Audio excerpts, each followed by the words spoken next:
I'm Hank Philippi Ryan, as I said, your host for this session. Quickly, I'm a USA Today bestselling author of 12 thrillers, including the new standalone The First to Lie and The Murder List, which just won the Anthony Award for Best Novel of the Year. Let me introduce our fabulous authors who are with us tonight. William Kent Krueger, wave Kent.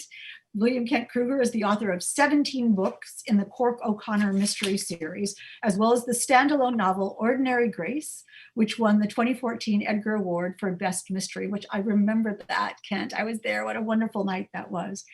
His most recent novel, This Tender Land, has spent the past 16 weeks in the top 10 on the New York Times bestseller list. So you kind of can't do, I know, woo, jazz hands for Kent. Paula Munier is a literary agent and the USA Today bestselling author of the Mercy Carr series. A Borrowing of Bones is the first, which was nominated for the Mary Higgins Clark Award and was named the Dog-Wise Book of the Year, which is exactly what you want if you're writing a book that includes dogs. Her newest mystery is Blind Search. She's also written 3 popular books on writing and 1 on happiness, which is, what's that called, Paula? Happier Every Day. Happier Every Day, which is what we need right now. Brian Andrews. Hey, Brian. Brian Andrews is a U.S. Navy veteran, a nuclear engineer, and a former submarine officer.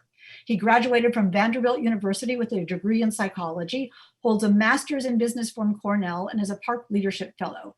Brian co-authors the Wall Street Journal and #1 Amazon bestselling Tier 1 thriller series with Jeffrey Wilson. And starting in 2021, big news, he and Jeff have been tapped to write the Webb Griffin Presidential Agent series. He says he is a husband, father, coffee lover, and occasional malcontent. So welcome to Brian. And Julia Spencer-Fleming, yay, Julia, up in Maine, is the New York Times and USA Today bestselling author of the Claire Ferguson, Russ von Alstein series, and has won or been nominated for every American Mystery Award. She lives in and writes about places where the weather can kill you. So welcome to all of our, I almost said contestants, welcome to all of our participant authors tonight. So we'll start, as always, with a round of 20 questions from our fabulous 20 question deck. And we'll start with Paula.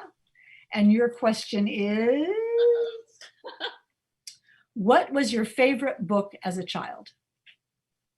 My favorite book was one of the first books I can remember reading.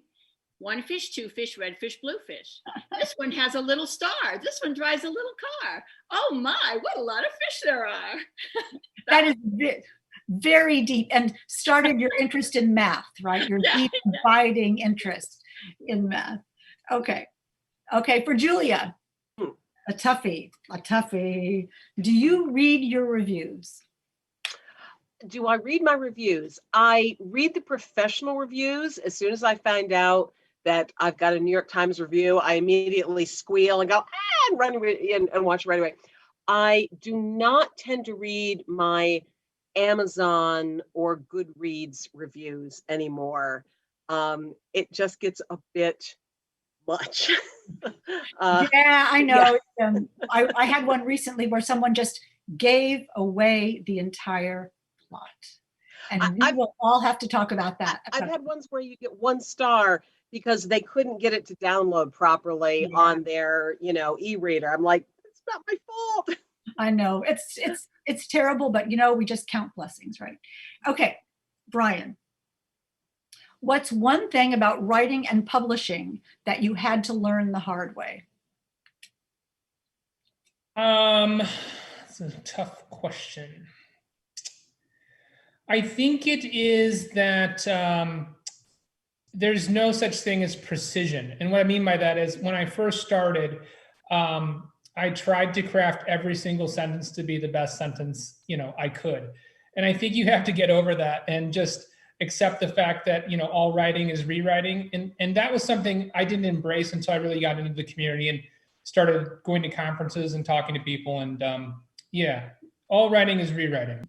Kent, what book made you want to be a writer? If one did. Well, there were a lot of them. I guess I have to say it was For Whom the Bell Tolls. I fell in love with Papa Hemingway at 18 and tried forever to write the great American novel as Hemingway might have written it. And then I discovered mysteries. So then you wrote the great American novel as you wrote it, and that seemed to work very nicely. Well, it took me a long time to learn how to. Well, and thank you for calling it the great American novel. I really like you, Hank. Can I put that somewhere, like on a book cover or something like that? Thank you. I really like you too. Oh, we all like each other. Okay. That's the new kind of blurb.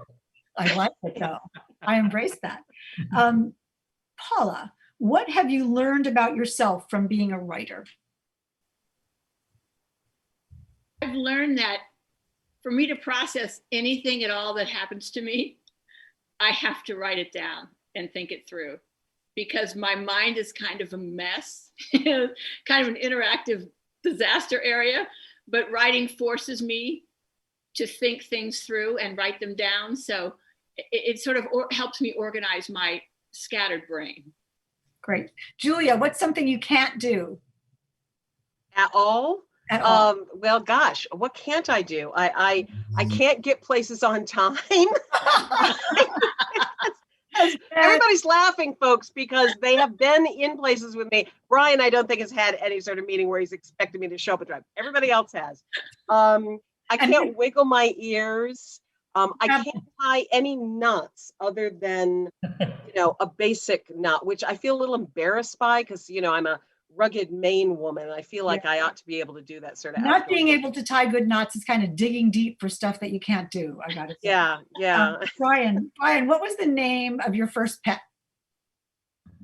Sandy. It was a golden retriever. My parents bought her for us, for me and my sisters when I was in 4th grade. Aw, that's a good dog. That's a good dog. And We now know your password, Brian. Just put a couple of special characters and numbers after, and you're there. Okay, and Kent, find the last question in the 20 questions. Kent, what is the most difficult thing about writing a book?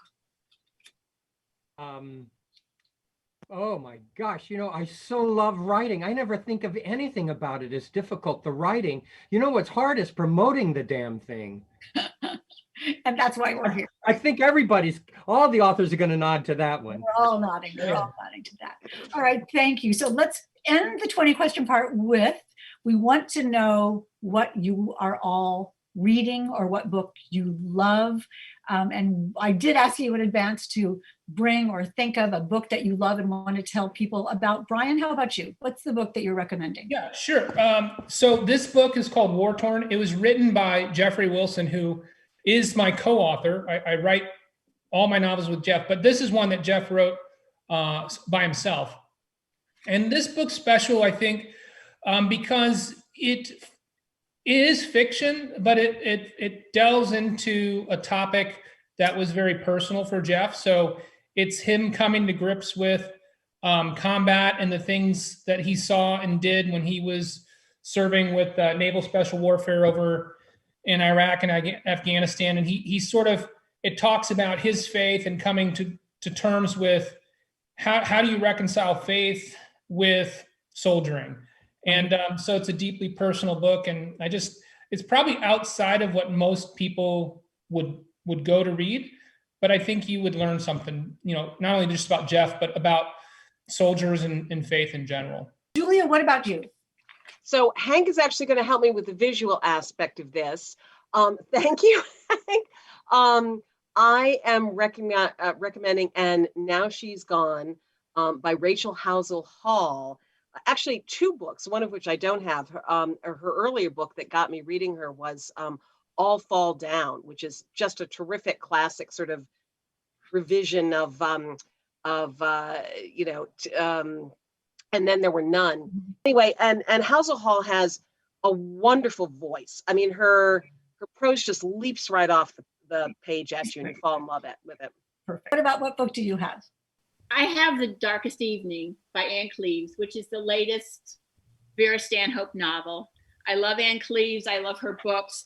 She had me with this one with the title The Darkest Evening, which of course comes from the Robert Frost poem. And Robert Frost, lived right down the road from me here.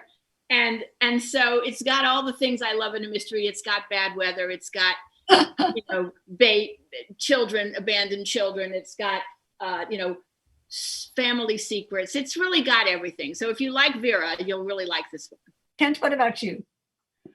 I'm going to recommend a book called 3 Hours in Paris by one of my favorite authors, Cara Black. Most readers know Cara Black for the Aimé Le Duc series. Each of those books is set in a different arrondissement, I think it's pronounced, in Paris. But Cara has really stepped away from straight mystery and written a kick-ass thriller. I love this book because it's incredibly suspenseful. The historic research, it's set during the early days of the German occupation of Paris. And the historical research, the accuracy there is just marvelous. Paris is, as always in her stories, a character, a wonderful character. But I just love the fact that Cara has launched into another direction. This book was published in May.